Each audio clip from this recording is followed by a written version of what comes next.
What's happening? Brian Tong here, and welcome to the Apple Byte, the place to be for everything good and bad inside the world of Apple. And I'm just happy I'm spending this moment with you. All right, let's get to the show, and the reviews are in for the iPad Air. It's getting praise from the technorati across the board for its thinner and lighter design that you really have to feel to understand while retaining its impressive battery life. Now, it was the highlight of the keynote for me, so let's check out CNET's review of the iPad Air. Hi everybody, I'm Tim Stevens, and this is the 5th generation iPad. It's the biggest refresh to the iPad since the 2nd generation came out.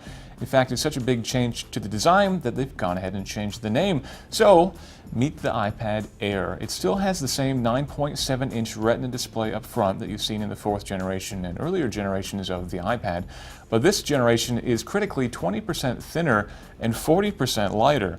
That may not sound like big numbers, but actually it is a very noticeable difference. When you pick up and hold this tablet, it's incredibly light and incredibly thin, much more so than before. It really feels great, much more close to the iPad mini than indeed to the 4th generation and the previous generation iPads that came before.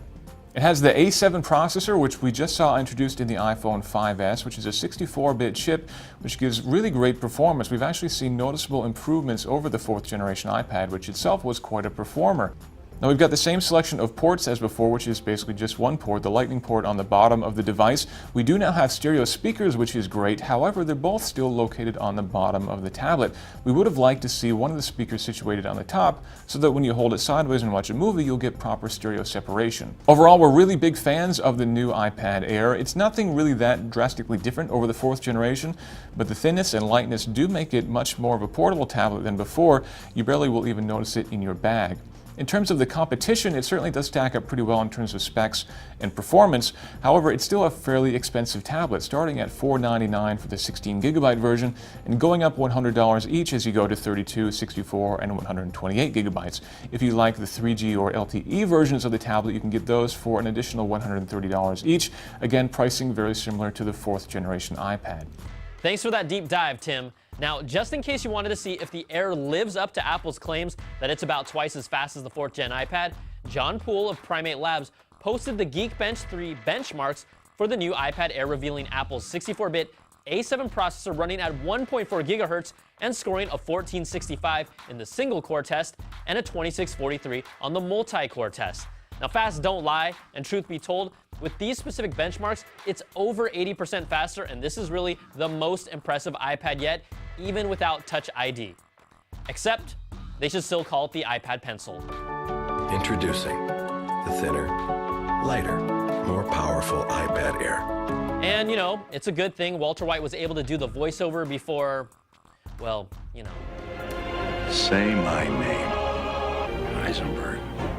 All right, Apple announced their financial results earlier this week for the 4th fiscal quarter of 2013. The highlights: Apple sold a record 150 million iPhones on the year, up 25 million from 2012. It also sold a record 71 million iPads in the fiscal year for 2013. Now the lowlights: Apple sold just over 16 million Macs, its lowest total since 2010, and 26 million iPods, its lowest since 2005. Now, there's always some nuggets of info to pull out from the Q&A session afterwards. There have been plenty of reports that claim Apple's Retina iPad mini will be in short supply, and when Tim Cook was asked the question, he said he was unclear whether the Big A will have enough supplies to meet the demand. Translation, guys, it will be in short supply. Now, Cook didn't give a firm release date, and it's still set for November. You know, that's also known as Movember, the month-long event where people grow out their mustaches to raise awareness for prostate cancer.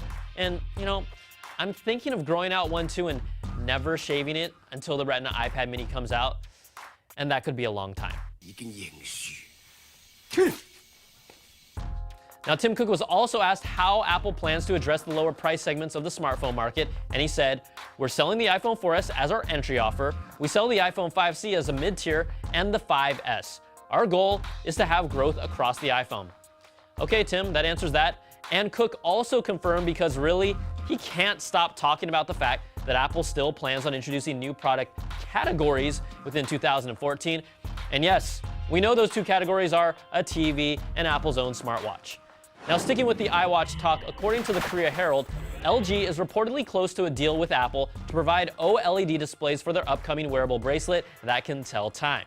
Now, the report also says that Rytech subsidiary Right Display will be the key supplier for the rumored 1.5-inch screen, with LG being the second supplier. Let's check out the quick bites, and Apple has told the New York Times that a manufacturing defect is responsible for some battery issues in some iPhone 5s devices that could cause the battery to take longer to charge or result in reduced battery life. The Big A wasn't specific about the number of phones affected, suggesting that it affects only a few thousand, but they will replace the defective 5Ss with new ones. And Apple is sending a set of Mac Pro posters to a few members of the press, including CNET's own Scott Stein in New York. Now, here he is posing with them, both of them, and I'm not jealous at all, because who really needs a really cool limited poster on their wall of a Mac Pro? Nope, not me. Not jealous at all. All right, that's going to do it for this week's show. Send me your questions and comments to the applebyte@cnet.com or tweet me at Brian Tong. I'll get to as many as I can. Thanks so much for watching. We'll catch you guys next time for another Bite of the Apple.